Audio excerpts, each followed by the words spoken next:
말 한마디 없던 장인어른이 보낸 택배 상자. 반찬통 사이 까만 봉지 속에서 낡은 지갑을 꺼내는 순간 사위의 손이 멈췄습니다. 지갑 안엔 돈이 가득했습니다. 그리고 작은 메모지 한 장. 우리 사위 지갑이 너무 얇아서 마음이 아프네. 평생 무뚝뚝하기로 소문난 그분이 아무도 모르게 조용히 비상금을 채워 넣으셨습니다. 처갓집만 가면 주눅 들던 사위. 사업은 몇 년째 제자리. 스스로가 한없이 초라하게 느껴지던 그날 말 한마디 없던 장인어른이 건넨 4줄짜리 편지가 그 사람의 인생을 바꿔놓았습니다. 오늘 이야기 끝까지 함께 해주세요. 분명히 누군가의 얼굴이 떠오르실 겁니다. 장인어른의 비상금. 낡은 지갑 속에 담긴 말 못한 마음. 결혼한 지 벌써 몇 해가 지났다. 그 세월 동안 내가 이룬 것이 무엇인지 생각해보면 손에 잡히는 게 별로 없었다. 사업이라는 이름을 달고 시작한 일은 늘 조금만 더 이번엔 될 것 같은 데를 반복하며 제자리를 맴돌았다. 아내는 내색하지 않았지만 나는 알았다. 아내가 가끔 밤늦게 혼자 가계부를 들여다보는 뒷모습을 나는 모른 척 불을 끄고 누웠다. 미안하다는 말을 꺼내기가 무서웠다. 말로 꺼내는 순간 그게 현실이 되는 것 같아서. 처갓집이 두려웠다. 정확하게는 처갓집이 싫은 게 아니었다. 장모님은 내가 갈 때마다 며칠 전부터 반찬을 만들어 두셨고 올 때마다 뭐라도 싸주시려고 부엌을 들락날락 하셨다. 처갓집 동네 어귀에 들어서면 늘 고소하고 구수한 냄새가 나는 것 같았다. 그 냄새가 싫지 않았다. 오히려 좋았다. 그런데 그 냄새를 맡을수록 내 어깨는 더 무거워졌다. 대접받는 것이 버거웠다. 이 대접을 받을 자격이 있는 사람인가? 라는 질문이 밥상을 마주할 때마다 목에 걸렸다. 장인어른은 말이 없는 분이셨다. 공무원으로 수십 년을 근무하고 퇴직하신 후 거의 집에만 계셨다. 텃밭을 조금 가꾸시고 마당을 쓸고 오후엔 소파에 앉아 뉴스를 보셨다. 말씀이 없으셨다. 무뚝뚝하다기보다는 원래 그런 분이셨다. 당신 세대의 남자들이 그렇듯 마음을 말로 표현하는 일에 익숙하지 않으셨다.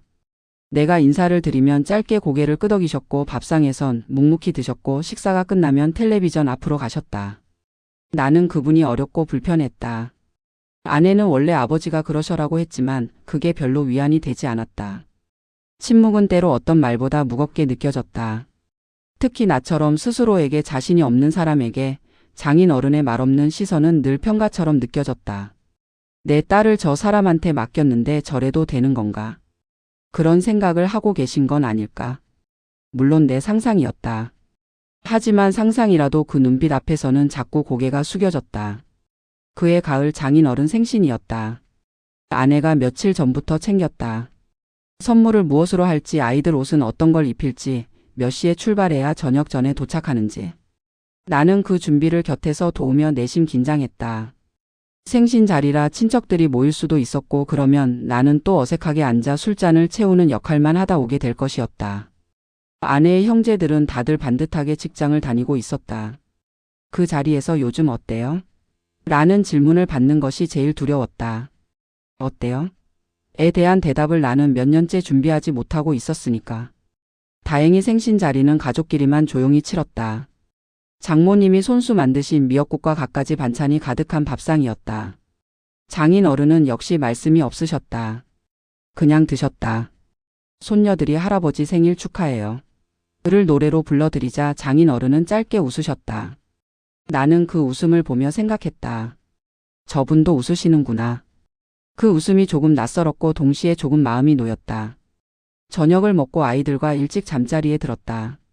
다음 날 아침 나는 늦잠을 잤다. 전날 긴장이 풀렸는지 아니면 오랜만에 시골 공기가 나를 깊이 재운 것인지. 아내가 아이들 씻기고 짐 챙기는 소리에 겨우 눈을 떴다. 장모님이 아침상을 차려두셨는데 급하게 먹으면서도 괜히 눈치가 보였다. 빨리 서울로 올라가야 했다. 서울엔 또 처리해야 할 일들이 쌓여 있었다. 사업이 자리를 못 잡고 있다는 건 늘 뭔가를 하고 있는데 아무것도 끝나지 않는 상태가 계속된다는 뜻이었다. 인사를 드리고 차에 올라탔다. 장인어른은 마당까지 나오셨다. 짧게 고개를 끄덕이시고 손을 한번 드셨다. 그게 다였다. 나는 어색하게 허리를 굽혀 인사하고 차에 탔다.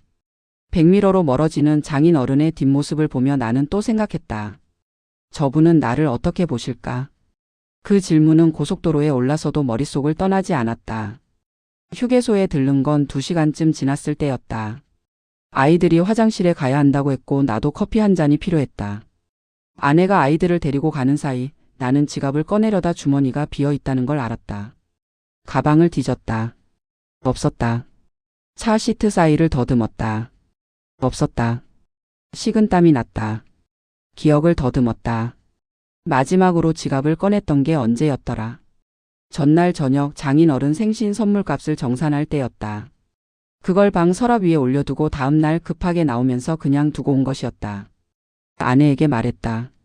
아내는 한숨을 쉬더니 장모님께 전화를 드렸다. 어머니, 저희 제니 아빠가 지갑을 두고 온 것 같아요. 잠시 후 아내가 전화를 끊고 말했다. 아버지가 잘 챙겨두셨대. 그 말을 들으며 나는 묘한 감정을 느꼈다. 감사함인지 민망함인지. 장인 어른이 발견하셨다는 게, 말없는 그분이 아들도 아닌 당신이 직접 챙겨두셨다는 게, 나는 감사합니다라는 말을 아내를 통해 전해달라고 했고 다시 서울로 향했다. 며칠이 지났다. 택배가 왔다. 장모님이 보내신 것이었다. 집에서 직접 담그신 김치와 깍두기, 아이들이 좋아하는 멸치볶음과 어묵조림이 반찬통마다 가득했다. 아내가 하나씩 꺼내며 어머 이것도 보내셨네, 저것도 하며 환하게 웃었다. 나는 박스를 정리하다가 바닥에 깔린 까만 봉지를 발견했다. 뭔가 들어 있었다. 꺼내보니 내 지갑이었다. 낡은 지갑이었다. 가죽이 닳아 모서리가 해졌고 지퍼 부분은 색이 발해 있었다. 바꿔야지 하면서도 지갑 살 돈을 다른 데 쓰다 보니 몇 년째 쓰고 있는 것이었다. 그 지갑이 손에 잡혔을 때 평소보다 묵직했다. 열어봤다. 가득했다. 지폐들이 가득 들어 있었다. 손이 굳었다. 내가 원래 가지고 있던 돈이 이렇게 많지 않았다는 걸 나는 누구보다 잘 알고 있었다. 당혹스러움과 함께 손이 카드칸 쪽으로 움직였다.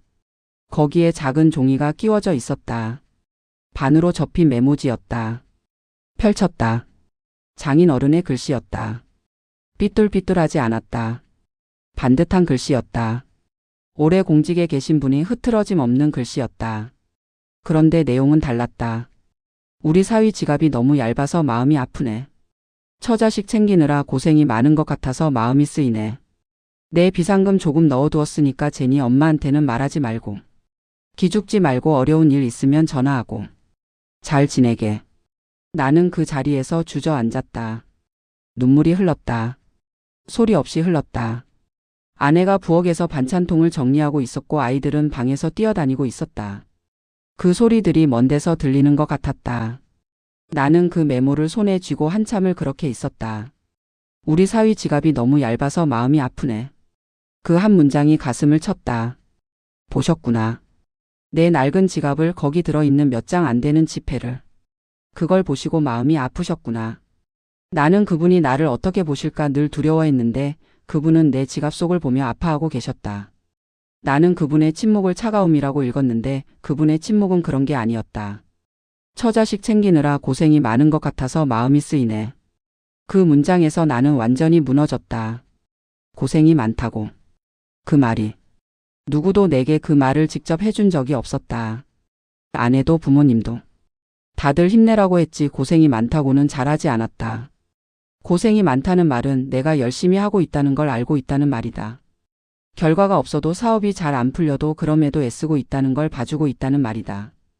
그 말이 그렇게도 그리웠는지 나는 처음 알았다. 제니 엄마한테는 말하지 말고. 이 한 줄에서 나는 피식 웃었다. 울다 웃었다. 장인 어른도 아내한테는 몰래 하시는구나. 평생을 같이 사신 분인데도 이런 건 몰래 하시는구나. 그게 왜 그렇게 따뜻하게 느껴지던지. 우리 편이 된 것 같았다. 나만 아는 비밀을 나눠주신 것 같았다. 그 순간 장인 어른이 처음으로 무서운 분이 아니라 그냥 한 명의 사람으로 느껴졌다. 기죽지 말고 어려운 일 있으면 전화하고. 전화하라고. 그 말이 제일 오래 마음에 남았다. 그분에게 전화를 할 수 있을 거라는 생각을 나는 한 번도 해본 적이 없었다. 생신 때 가서 밥 먹고 어색하게 앉아있다 오는 관계. 전화는커녕 그분 앞에서 편하게 말을 꺼내본 적도 없었다. 그런데 전화하라고 하셨다. 어려운 일이 있으면. 그게 가능한 일이라고 그분이 먼저 말씀해 주셨다. 잘 지내게. 마지막 문장은 짧았다. 하지만 그 짧은 문장이 앞이 모든 문장을 감싸는 것 같았다. 걱정하고 있다는 것, 응원하고 있다는 것, 괜찮을 거라는 것. 말씀이 없는 분이어서 평생 담아두셨던 것들이 이 네 줄에 다 들어있는 것 같았다. 나는 한참 후에 일어났다. 세수를 하고 거울을 봤다. 눈이 빨개져 있었다. 아내가 왜 그래요? 하고 물었다. 나는 아니 그냥 먼지가 들어가서라고 했다. 장인 어른과의 비밀을 지키고 싶었다. 그분이 그렇게 써주셨으니까. 우리 둘만의 일로 두고 싶었다. 그 돈은 쓰지 않았다. 지금도 그대로다.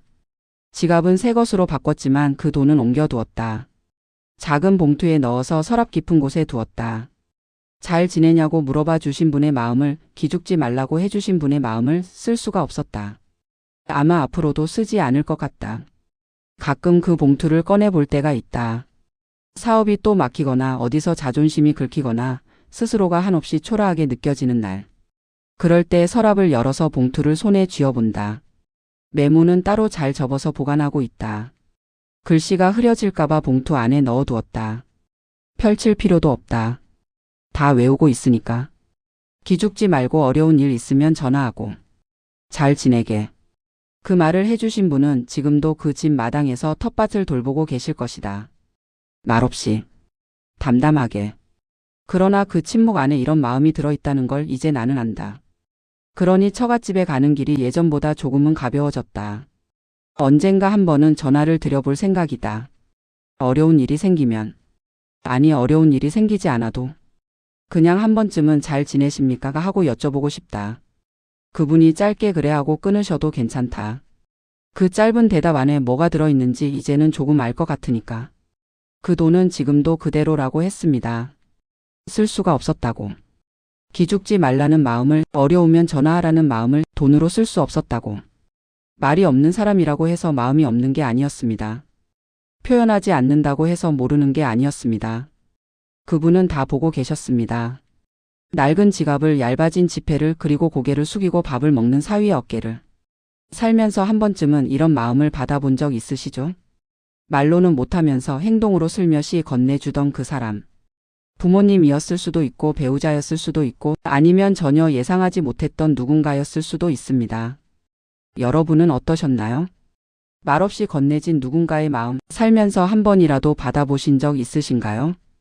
혹은 지금 이 이야기를 보면서 떠오르는 얼굴이 있으신가요? 댓글에 여러분의 이야기를 남겨주세요. 짧아도 괜찮습니다. 그 한 줄이 이 영상을 보고 있는 다른 누군가에게 위로가 될 수 있습니다. 오늘 이야기가 마음에 닿으셨다면 좋아요 한 번만 눌러주세요. 영상을 만드는데 정말 큰 힘이 됩니다. 그리고 아직 구독 안 하신 분들 지금 바로 구독 버튼 눌러주시고 옆에 있는 알림 설정까지 눌러두시면 매주 이런 이야기들을 가장 먼저 만나보실 수 있어요. 가족 이야기, 삶의 이야기, 마음을 건드리는 이야기들. 저는 매주 여러분 곁에 찾아오겠습니다. 다음 이야기에서 또 만나요.